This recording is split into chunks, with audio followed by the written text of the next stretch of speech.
Danganronpa Togami, Volume 2, Chapter 9, Skyfall, Part 1. What appeared was a ball of meat. It was as if someone had slapped a blonde wig, glasses, and a jacket onto some extremely fat pig. When I measured the hefty figure, wearing Byakuya-sama's hairstyle and favourite white jacket, it gave me a series of outrageous numbers. Height, 185 centimeters. Weight, 130 kilograms. Bust, 128 centimeters. Body fat, 66%. That wasn't just overweight, I was obese. An obese life form. There it was, a never-before-seen creature in the dim principal's office. Part 2. He introduces himself as the Despair high school level imposter, and says that Shinobu and Togami must be speechless in awe of his perfect disguise. Shinobu is trying to process how Togami's voice is coming out of her rotund friend, and it's giving her a headache. For the third time so far in this book, she wishes she could take some aspirin. Shinobu is right as rain compared to Togami though. He looks like he's about to say something, but instead clenches his teeth, his eyes going bloodshot and trembling with rage so that without even touching them his glasses are rattling. Togami stammers out for Sagashi to quit making a fool of him, of the Togami name, of him, of the Togami name, of him, of the Togami name, of him, of the Togami name, of him, of the Togami name. Sagashi, however, asks what his damage is, wanting to know why he's losing his cool like this. It's not very in character. Togami asks what the deal is with this visage. It barely resembles him. Is it really a sincere attempt at impersonation? Well, you sweaty Daruma doll? Insulted, Sagashi asks if Togami knows how much time and effort he put into obtaining this physique, to which Togami answers he doesn't know, nor does he care to ever know. He feels as though he's about to throw up. Sagashi responds that Togami sure is a narcissist, rubbing his stomach and musing that this is the real Togami, huh? Becoming him is pretty difficult. Anyway, he knows what Togami wants to say. It's the body type, right? Well, that's imposter's pride. Togami has no clue what the hell he's talking about, but imposter says it's just as he stated. Pride. After all, Togami himself is stuffed full of pride, like some sort of arrogant piñata. Sure, it'd probably be way easy to impersonate if he slimmed down, but thanks to his pride, he prefers to fool people with the body he's got. If you can. Oh, I can. Right now I've got the whole world fooled. The world recognizes me as Togami Byakuya, no? Silence. Imposters are forbidden from using the name Togami Byakuya. You're the one who should shut up. You've been stripped of all your power and are no longer Togami Byakuya. I am Togami Byakuya. How long had it been since I'd heard such a cry spring from that noble mouth? It doesn't matter what you say, Mr. Genuine Article. Those are just words, nothing more. You can assert things with them, and other people can reject things with them. But at the end of the day, they can't do anything more for you. You cannot obtain Reliance with words alone. Upon pointing this out, the imposter touched his glasses with one fish sausage-like finger.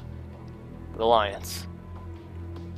At that word, my thoughts once again drifted back to the past. I don't know why he'd need to wear a disguise, and his body type was entirely different from 4 years ago, but the imposter's true form, as I thought. Was it that boy? Was this imposter Togami Kazuya? Togami says he doesn't need to be lectured by a fake, but imposter's right. They are just words and nothing more.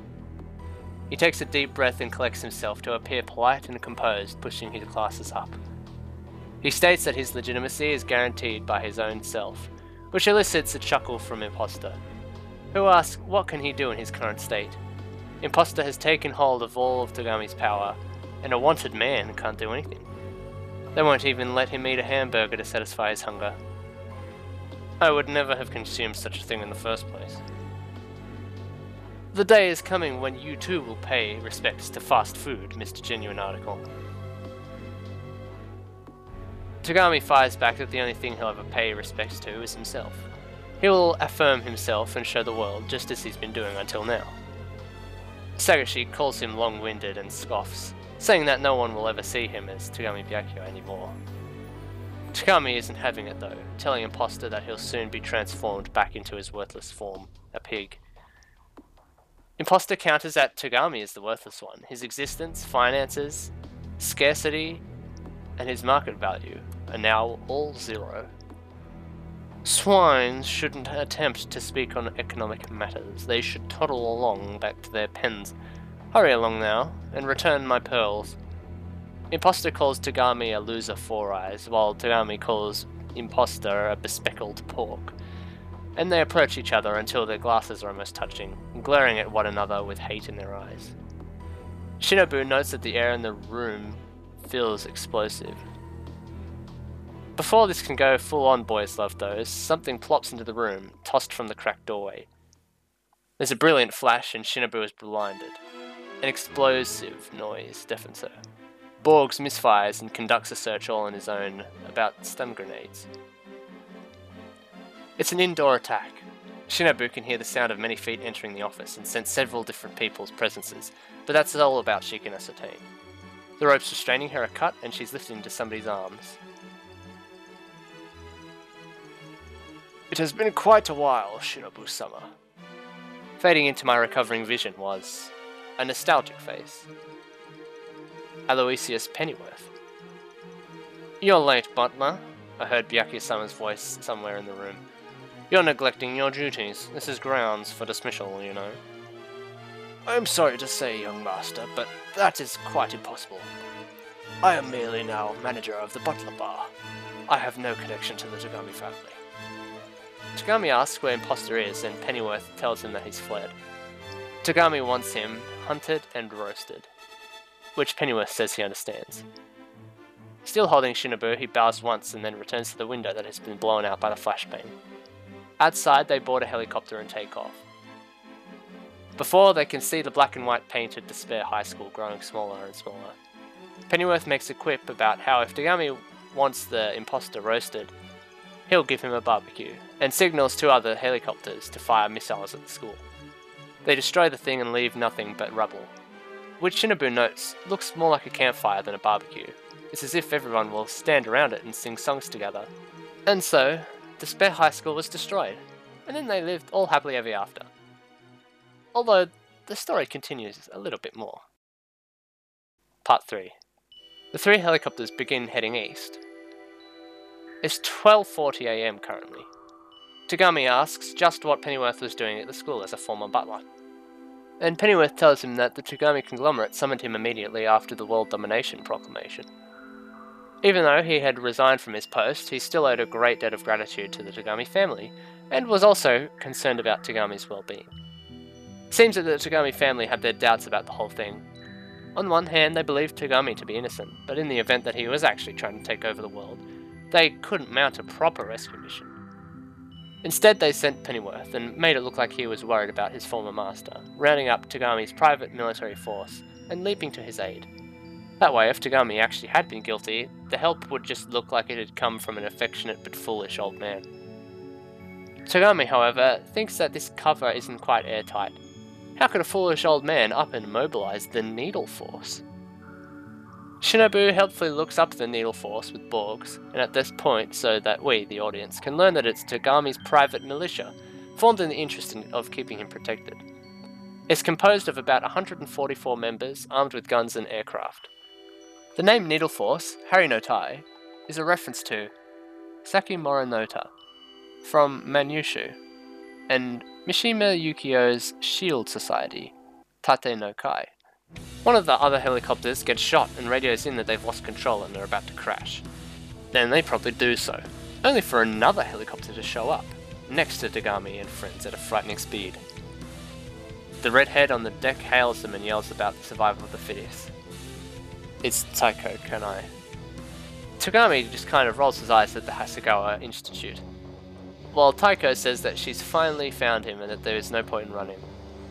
Togami tells her that she and her people can go ahead and die, but Taiko ignores her and says that no one escapes cow killer Kanai Taiko. Togami asks if she intends to capture him alive. And if that's the plan, how does she expect to do so while engaged in a helicopter dogfight? Taiko responds that she'll show him via the Hasegawa Institute's science, and begins to play Espanakani on her guitar. Shinobu says that it's a bit different to Ride of the Valkyries as one would normally expect, but it'll do all the same. At this moment, Yuuko appears. The same Yuuko who was carried off by the Hasegawa Institute last volume. She's clad in a red and black dress, wearing an octopus on her head. An octopus that seems to be in a bad mood. Shinobu has no idea what to make of it. Olé! Taiko-chan seemed to be the one enjoying herself. Everyone, please stop looking at me like I'm a failed entertainer. This is brainwashing. That's what the octopus on her head is for. Right now, Yuuka-san is Octopussy Yuuka. Haha, brainwashing. Taiko-chan is dripping wet at this dreamlike development. Yeah, so that happened. Taiko pokes the octopus on Yuuka's head with her guitar for a moment, and Yuuka's sleepy eyes widen, her mouth slowly opening to speak, only to deliver a squid pun that doesn't translate into English. Silence.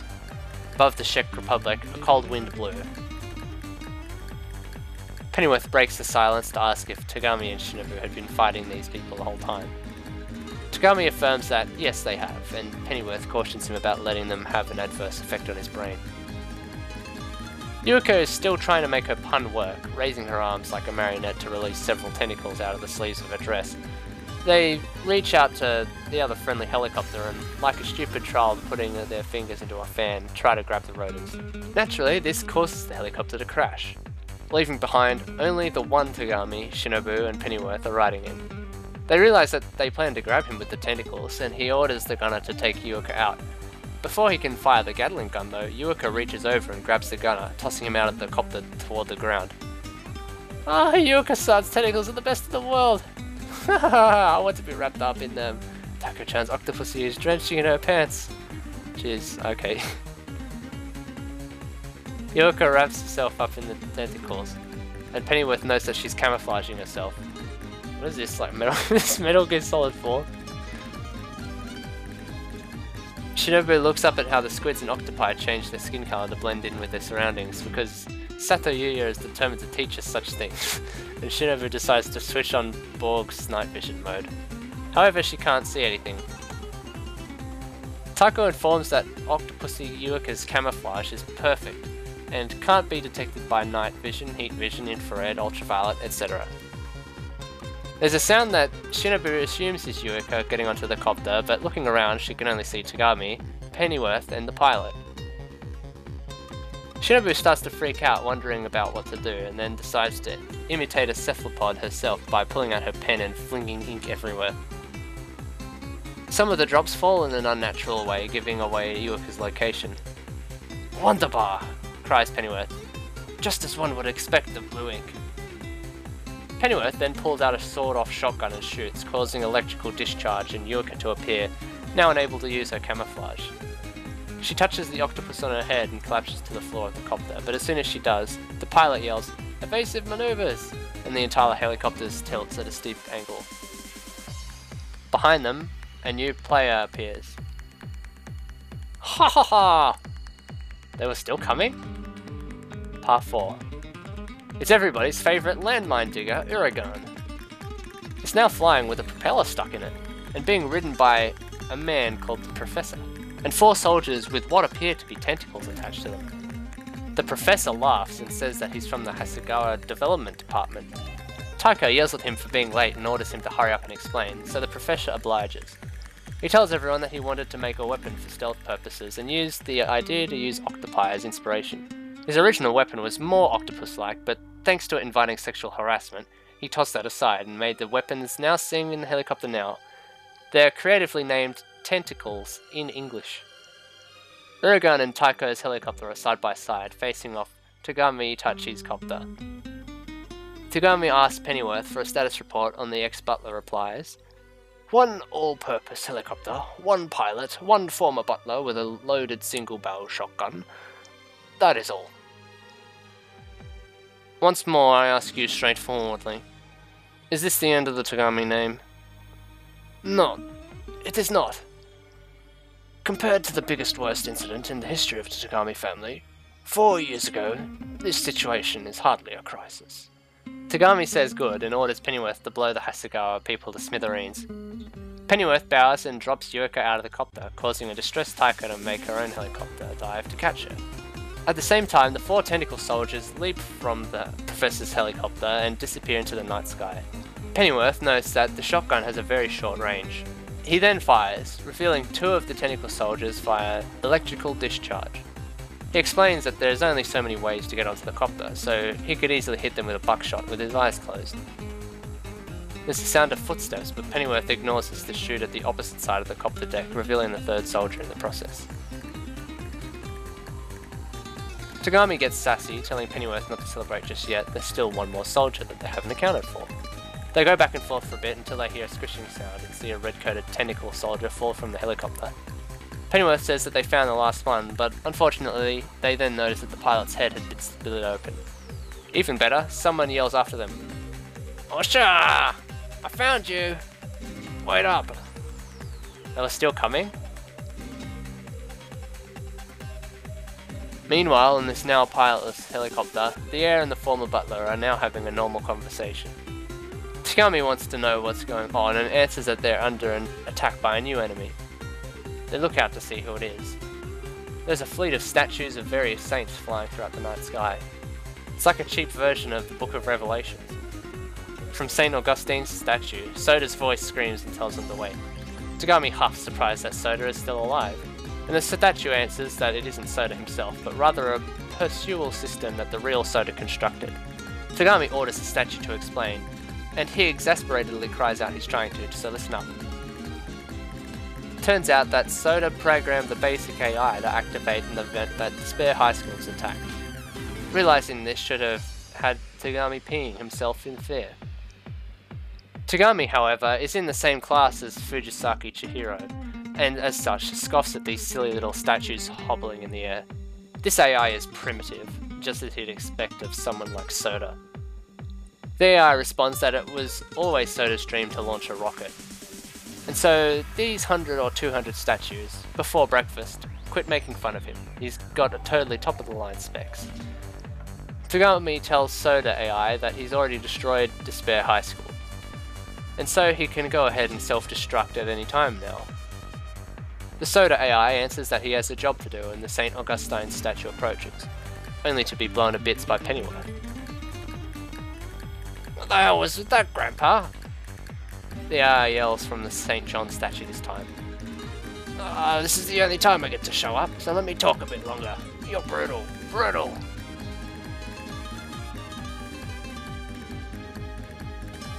Pennyworth then proceeds to explode that statue too. At this moment, Taiko's helicopter suddenly zooms up from below, an unconscious Yuka on the deck. "Don't butt in!" Taiko leaps out and begins jumping from statue to statue, smashing them as she goes. While this attack is going on, the helicopter, with our protagonist in it, continues to steadily lose altitude. "Yakuya-sama, this might be an awkward question, but can you fly a helicopter?" "Of course. I spent a time period attending Blue Thunder, after all." Then why are you standing there calmly with your arms crossed?" "Because the cockpit is destroyed and there's nothing to be done with it." Sure enough, when Shinobu checks, the needles are going crazy on the dashboard. At this moment, the helicopter begins to lose control and starts spinning around and around. The Soda AI taunts them, saying that it looks like they're having fun on their merry-go-round. Pennyworth times his shots with the spinning copter, but he can't break the statue the AI is currently in, St. John of Nepomuk. Pennyworth realizes that this statue is bronze, and that's why his buckshot does nothing. And the Soda AI further needles him, saying that the old man doesn't know much about history. John of Nepomuk's statue is the only bronze one of the bunch. "Don't go making a fuss about whether you agree or disagree with the war."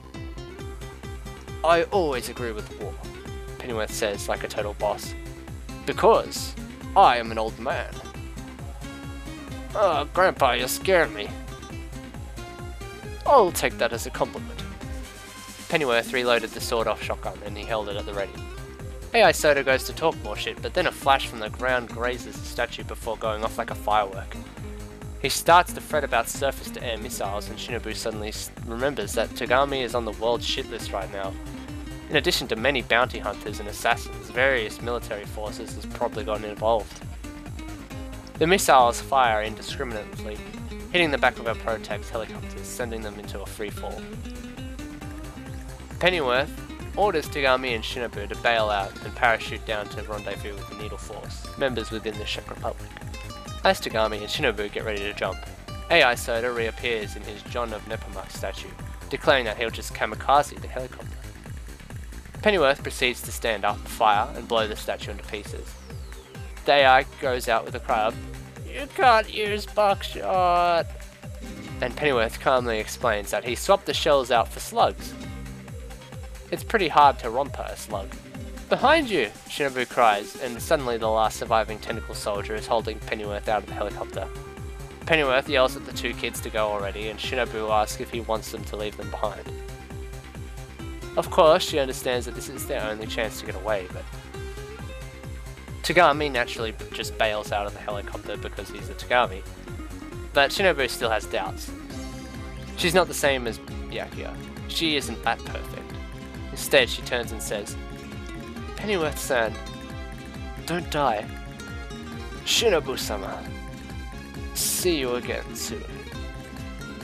Then, Pennyworth offers her this smile that suggests this is it, and then drops off into the sky. Part 6. Togami and Shinobu land east of Prague in Pilsen, where the Ketoin's secret hideout was. The factory and the largest underground complex in Europe are.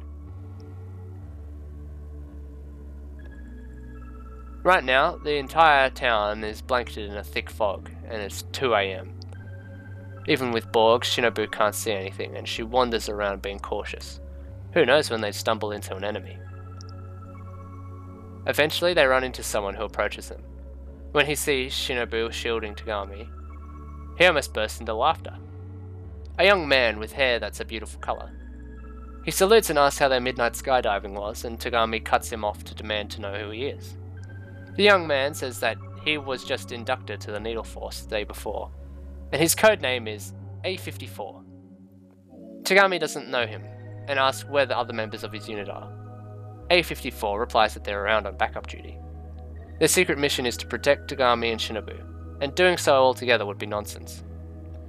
Togami notes that to give a rookie a job like this really speaks to how understaffed the Needle Force is, but A54 assures him that he's very good at hide and seek, so there's no need to worry.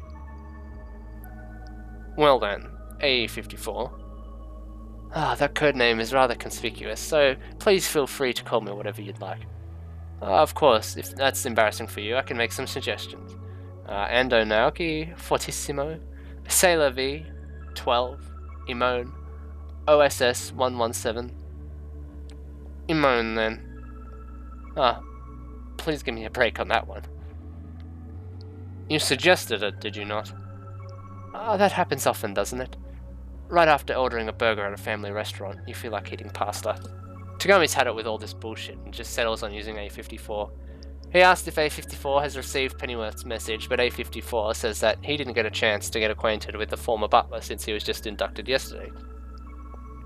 Togami glances at Shinobu, who apologizes for dwelling on this incident, and then he asks what their plan is now. A54 replies that they're in Pilsen, so that they'll retreat underground like moles. That is, if Togami's pride will allow it. Togami scoffs at saying whether they're in the sky or below ground, he's a Togami all the same. Part 7. A54 guides him through the fog to the entrance to underground. While Shinobu is hopped up on adrenaline, she knows that she has to think about what's happening to go forward, but she can't shake the sky battle from her mind. She asks if they can do a bit of catching up now, since she and Togami have been doing nothing but fleeing, moving. Togami corrects. Since things have started. They don't have much of an idea about what's going on, but maybe A54 can fill them in. A54 sighs about this being part of his job too, and lets them know about the locked room murders popping up all over right after the declaration. There have been some happening in Japan, but there have also been reports in the Czech Republic too. They're not sure yet if the declaration and the murders are linked, but it's difficult to think that they aren't. Shinobu muses on locked room murders for a moment, feeling sentimental. One locked room murder was enough to throw things into confusion 4 years ago. She can't even imagine what a large number of them would be like. It's called Kirigiri's Daily Life. Audiobook for DRK win. A54 goes on to talk about the satellite being dropped and how the Czech Republic is at the centre of this incident. So there's been a state of emergency declared and no one is allowed in or out of the country. Unless, of course, they slip in or out illegally. That raises the question of what Fukawa is going to do, but no one voices that, of course. A54 explains that the Czech government is pretty pissed at Togami for bringing this nonsense to their doorstep. He then muses about how the imposter could have dropped one of the satellites without having the power of a Togami. Huh? Shinobu asks, and A54 tells her that, of course, right after the declaration, all of Togami's assets were locked. It makes sense. The imposter would want to become Togami to take control of all their resources, but that doesn't mean he actually has access to them. Shinobu thinks about this more, wondering indeed how imposter could have gotten his hands on things like satellites and weaponry and whatnot. Princess Sonia. She must be his sponsor. A54 confirms that that must be the case, and he mentions that no one knows about Despair High School's existence or its subsequent destruction. Shinobu asks why. Shouldn't that help clear Togami's name? But as A54 points out, Togami actually does want to take over the world, doesn't he? Shinobu is taken aback. How does he know that? A54 knows that it's Togami's decision whether or not to report back. As a Needle Force member, he doesn't want to tattle on him to his parents. Shinobu says it's like he's reading her mind, and A54 asks if he can go on with his report.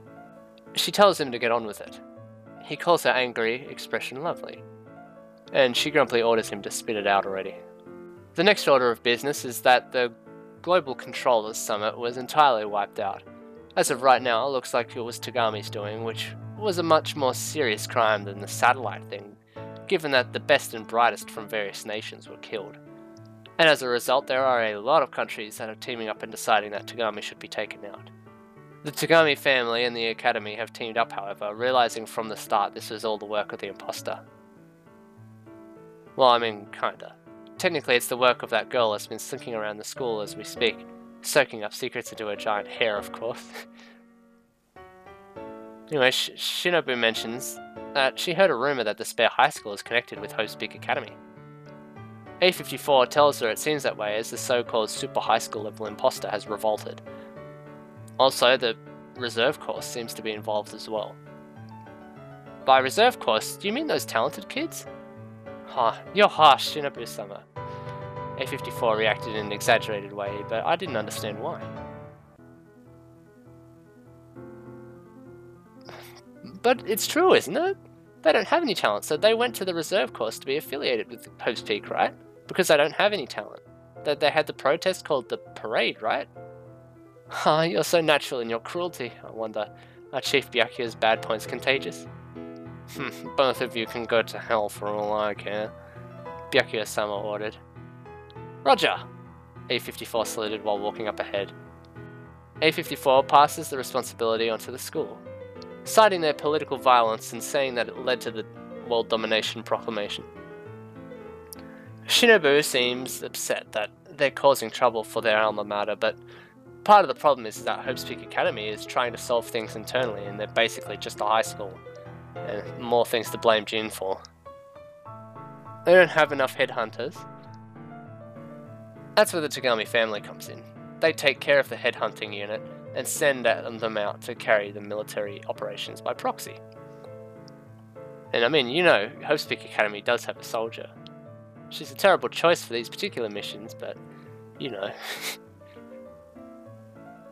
Shinobu thinks that it's because Imposter is a Hope's Peak student that the school should handle it themselves without dragging the Togami conglomerate into it.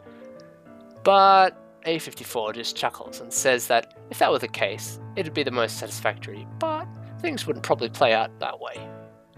You see, Imposter has gotten his hands on a rare item, having everyone think he's the real Togami conglomerate heir, Togami Byakuya, who plunged the world into chaos. There's no telling how he is going to use his power. Even if they insist that this Togami is the real one, and even if the confusion is cleared up later, for now there's still value in the imposter's position. After all, Byakuya is a god, is he not?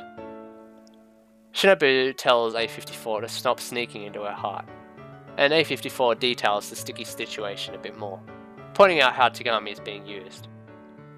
Shinobu, meanwhile, muses that Hope's Peak Academy is the one being used and thinks about Sagashi, that boy hidden with all the bulging fat. The Togami conglomerate must know about this.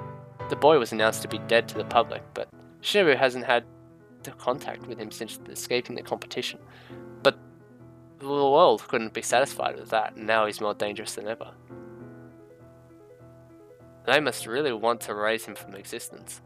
He knows about the Kudan and cannot be allowed to roam freely. Under the guise of helping Hope's Peak, the Togami conglomerate was able to make things up to unfold to their liking. Shinobu can't consider any other possibility. But of course, that doesn't mean there aren't any other possibilities. A54 wraps up his report by saying that the Togami family sent out Pennyworth and part of the Needle Force to get Togami back. If their mission was successful, it would be to merit of the Togami conglomerate. If it was a failure, then it would be regarded as the rash actions of a former butler. The perfect setup. Shinobu then takes this opportunity to ask about what's going on with the Despair novel. She heard from her brother. Well, no, he's a stranger going by the name Otsuki now. She has the feeling that Otsuki told her that Hope's Peak Academy were the ones that made the Despair novel to begin with, but she had no idea what that meant to begin with. A54 reports that there is no information regarding the Despair novel, and when Shinobu asks about the pitiful cow part of the World Domination Proclamation, he says they're currently looking into it, but unsure if it even means anything as well. He asks why she wants to know, and Shinobu shrugs it off as nothing and tells him not to worry about it. Speaking of trifles, I do have one more piece of information to report. Enoshima Junko. Oh, right, I forgot about her. How's Enoshima doing? She wants to get in touch with Chief Togami. Enoshima-san, toiling away on our behalf in Hope's Peak Academy gym storage room, wanted to get in contact? I wondered if there'd been a new development in Japan. Come to think of it, what had become of Fukawa? She just disappeared and was apparently headed for the airport. Personally, I didn't want her to come to the Czech Republic, but... You must be rather confident to have a picnic in this underground tunnel, Mr. Togami. A voice came from further inside the tunnel. There stood a girl dressed like a gothic doll, face so white it was nearly transparent, bearing a smile. Next to her... I have burst into existence!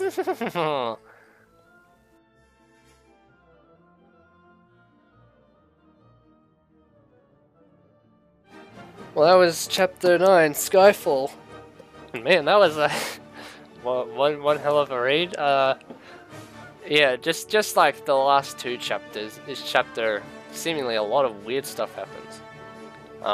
And I will explain that right at the end if you want spoilers. But if you don't want spoilers, let's just go into Translators Notes for just this tiny little bit. So a Daruma doll is a hollow, round, traditional Japanese doll modeled after the Bodhidharma, the founder of the Zen tradition of Buddhism. These dolls are typically red and depicting a bearded man, vary greatly in colour and design depending on the region and artist. Though considered to be a toy by some, Daruma has a design that is rich in symbolism and regarded more as a talisman of good luck to the Japanese. Now basically, it's like a little good luck charm. When they mention the Tate no Kai, which it's normally written with this kanji, which you can see, but here it's written with this kanji, which seems like insignificant difference until you realize that this kanji is the Jun in Junko's name. But basically, yeah, the Tate no Kai, the Shield Society, were the Emperor's sort of own private militia, similar to the Needle Force. There are a few other references that A54 brings up, such as all the names. I couldn't really find much for a lot of them, apart from some of them being fictional spies. But what is interesting is that A54, also known as Agent 54, is a man named Paul Thummel, I think that's how you pronounce it, who was a German double agent who spied for Czechoslovakia, now known as the Czech Republic, during World War II.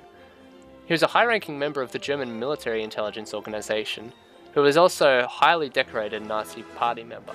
So from 1937 onwards, Paul passed intelligence first to Czechoslovakia and later to the Czechoslovak government in exile in London via the Czech underground resistance. He was killed by the SS at a concentration camp in April 1945. I think it's just kind of interesting that that's where the name comes from. And Blue Thunder is an action thriller film, I think, that has to do with helicopters. And so right at the end we get a sneaking suspicion on who are these two new people that came into existence, that appeared. A gothic girl and a really fat girl that laughs weirdly with W's. There can only be two people I can think of, but I guess we'll have to find out next time. So this will be it for the non-spoiler section. Thank you so much for watching. If you want to hear spoilers for the book, then you can keep listening. Okay, so obviously if you're still listening to the spoiler part, you know that a lot of this stuff is completely bonkers, doesn't actually exist. So no... Okay, here's one thing. The octopus bit is real, but to only a certain extent. They literally just kind of wear an octopus. But all the crazy stuff is not part of it. Which begs the question, why octopus? So who knows that? When Shinobu says something about liking a campfire, she's actually talking about a certain song. Which, well, we'll play a segment right now.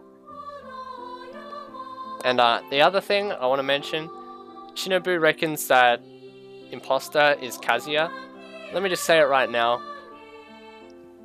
Please don't do this to my boy Sagishi.